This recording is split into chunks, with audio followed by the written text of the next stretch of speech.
Hello. In this video we are going to look at the Schlieffen plan. What you need to be aware of are the following questions. Firstly, what was the Schlieffen plan? Secondly, why was it created? Thirdly, what were its strengths and weaknesses? And fourthly, why did it fail? By the end of the video you should be able to have a go at answering these 4 questions. Okay, let's get started. Firstly, what was the Schlieffen plan? The origins of the Schlieffen plan go back to the year 1892. In 1892, France formed a military alliance with Russia, and this was known as the Franco-Russian Alliance. Take a look at where Germany sits on a map and ask yourself why this might have been a problem. France and Germany had been rivals for a long time. From 1870 to 1871, Germany, or Prussia as she was called at the time, had fought and defeated France. Ever since, France harboured dreams of revenge. The moment France teamed up with Russia then, Germany was put in a dangerous position. She was surrounded by hostile neighbours. To the west, Germany shared a border with France, and to the east, a border with Russia. So if a war was to break out, Germany needed to find a way that they might be able to defeat both of these powers, ideally without having to fight them both at the same time. And this was the challenge put to the head of the German army, General Count Alfred von Schlieffen, in 1905. Schlieffen then came up with a plan specifically designed to prevent this situation. If Germany was to win a European war, they needed to defeat one of these countries as quickly as possible. The problem, however, was that France was already paranoid about a German attack, and they had, as a result, made great efforts to make the border that they shared with Germany as strong as possible. Germany's plan, therefore, devised by Schlieffen in 1905, was to avoid crossing this border altogether, and instead use the great majority of their army to head northwest through the Netherlands and Belgium and invade the far less well-defended northern French border. Okay, so we can now see that Schlieffen wanted to avoid fighting France and Russia at the same time. Fighting these two countries at the same time, a battle on two fronts, was highly risky. So Schlieffen comes up with a plan to defeat France as soon as possible. The question, however, is why did Schlieffen choose to invade France first rather than Russia? Pause the video and jot down what you think the answer is. The reason that Schlieffen chose to invade France first was because he believed France was the more dangerous opponent. In 1905, just as Schlieffen was perfecting his plan, Russia had been defeated by the Japanese, and this made them look weak and less threatening than the French. Another reason was that Schlieffen believed that Russia would take a long time to get its military ready to fight. Russia, let's not forget, was an enormous country with an enormous military. Its roads and railways were not as well developed as other countries. This, in theory anyway, meant that it would take longer for Russia to mobilise its forces to get ready for war. This led Schlieffen to predict that it would take Russia at least 6 weeks before its army would be ready to fight. 6 weeks should give Germany enough time to march into Paris and defeat France, and once France was defeated, the German army could then turn around and concentrate on fighting Russia to the east. Okay, so what do you make of this plan? Does it make sense to you? What are the problems with it? We can now spend a bit of time looking at the plan's strengths and weaknesses. So what are the strengths and weaknesses of this plan? If you're feeling confident, pause the video and write down what you think were the key strengths and weaknesses of Schlieffen's plan. Let's first think about the strengths. On the one hand, Schlieffen's plan recognised the danger of fighting a war on two fronts.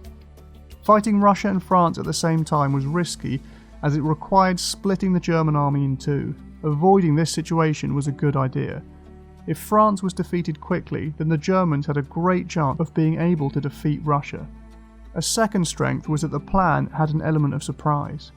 France had long been suspicious of Germany, and as a result they had made sure the defences on their border with Germany were particularly strong. Schlieffen's plan to avoid this border was sensible, if they could pull it off, that is. There were, however, some serious weaknesses. The first weakness involved the planned route of attack. Above all, the Schlieffen plan depended upon speed. Once Germany invaded France, it was only a matter of time before Russia invaded Germany, so the German army needed to defeat France as quickly as possible. Schlieffen, therefore, decided that the army should invade France by passing through Belgium. This avoided the well-defended German-French border. There were, however, at least two problems with this idea. The first problem was that Germany's invasion of Belgium risked bringing Britain into the war. Now you might be thinking here, why? Why on earth would Britain care if Belgium was invaded by Germany?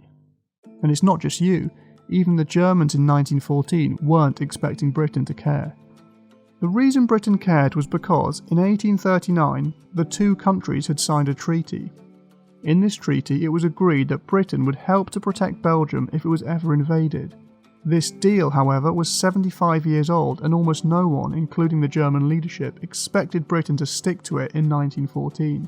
What you should never underestimate, however, is how much the British like following rules. When Britain heard that Germany had invaded Belgium, they mobilised their army and declared war on Germany. This was seriously bad news for the Germans. This army, the British Expeditionary Force, played a major role in slowing the Germans down. When the German army met the British for the first time at the Battle of Mons in Belgium, they met with fierce resistance. For 2 days, the British army prevented the German advance. Given the importance of speed in the Schlieffen plan, this was a serious problem for the Germans. Finally, Schlieffen's plan also underestimated the military strength of Belgium. The Belgians, like the British, put up quite a fight, thanks in part to a number of fortifications backed by powerful guns that they had built. The result, just like the British resistance at Mons, was to delay the German advance by several days. A second major flaw in the Schlieffen plan was that it underestimated Russia.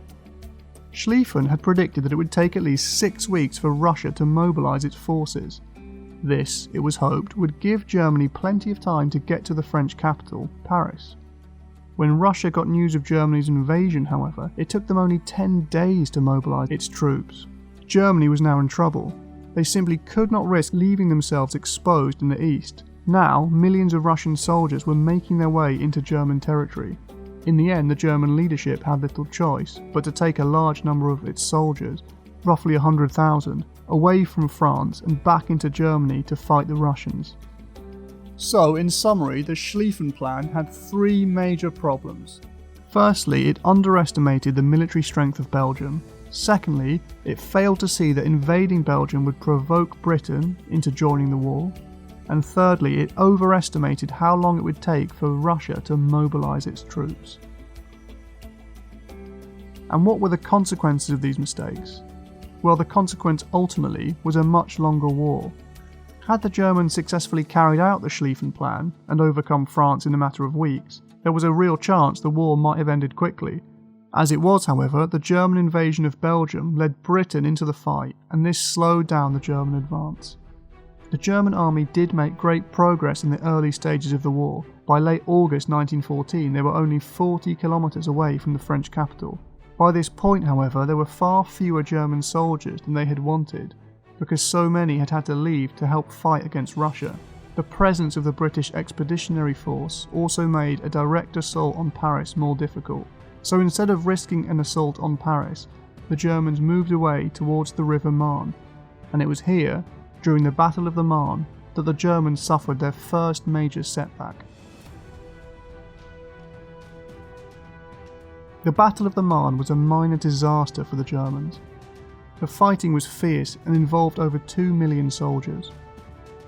After a section of the British Expeditionary Force broke through a gap in the German defences, the Germans were forced to retreat. The moment they retreated, it was clear that the Schlieffen plan had failed. In the eyes of the German general von Moltke, Germany had missed her chance. In September 1914, Moltke wrote to the German Kaiser, declaring, "Sir, we have lost the war."